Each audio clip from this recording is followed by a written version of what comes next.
আমি একটা গতকাল ডকুমেন্ট তৈরি করেছি। সেই ডকুমেন্টে ছিল বাংলাদেশে একদিনের ধর্ষণের ঘটনা।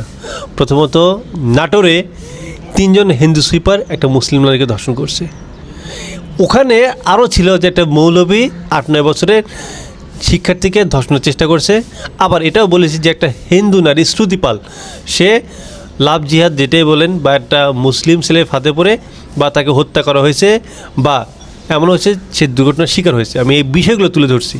এই না যে শুধু হিন্দুর কাহিনী, কারণ মুসলমানদের সমস্যা ছিল। ইভেন স্বরাষ্ট্রমন্ত্রী তার জায়গায় যে ধর্ষণ হয়েছে সেই জিনিসটা আমি তুলে ধরছি। ওখানে হিন্দুরা এসে গালিগালাজ করতেছে।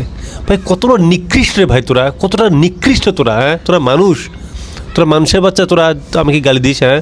তোরা শুয়োরের বাচ্চা, তোরা এই শুয়োরের বাচ্চা। ওখানে কি শুধু আমি হিন্দুদের কথা বলছি? ওখানে মুসলিমদের কথা বলিনি, ওখানে মৌলবীর কথা বলিনি।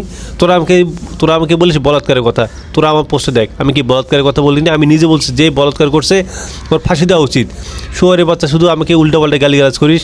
এই শালা শুয়োরের বাচ্চা। ওখানে যদি একটা মুসলিম নারী না হয়, যদি একটা হিন্দু নারীকে যদি 3 জন মুসলিম ধর্ষণ করতো, তোর কী হতো? তখন তো সারা বাংলাদেশ উল্টে ফেলেছিস। শুয়োরের বাচ্চা মানে ভালো মতো কথাবার্তা বলি, সুশীলগিরি দেখাই, সহ্য হয় না, তাই না? যখন গালিগালাজ করবো, উল্টাপাল্টা কথা বলবো, তখন খুব ভালো লাগবে। ভালোভাবে কথা বলতেছি, ভালোভাবে কথা বলবি। শুয়োরের বাচ্চাগুলো শালা। মানে দেশের এই অবস্থা চলছে, দেশে আইন শৃঙ্খলা বাহিনীর অবস্থা কতটা খারাপ, কতটা বর্বর চলছে।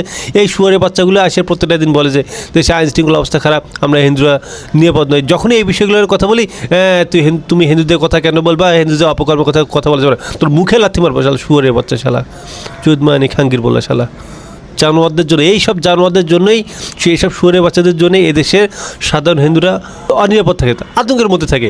এই শুয়োরের বাচ্চারা উস্কানি দেয়। জানোয়ারের বাচ্চা, ভালো হয়ে যা।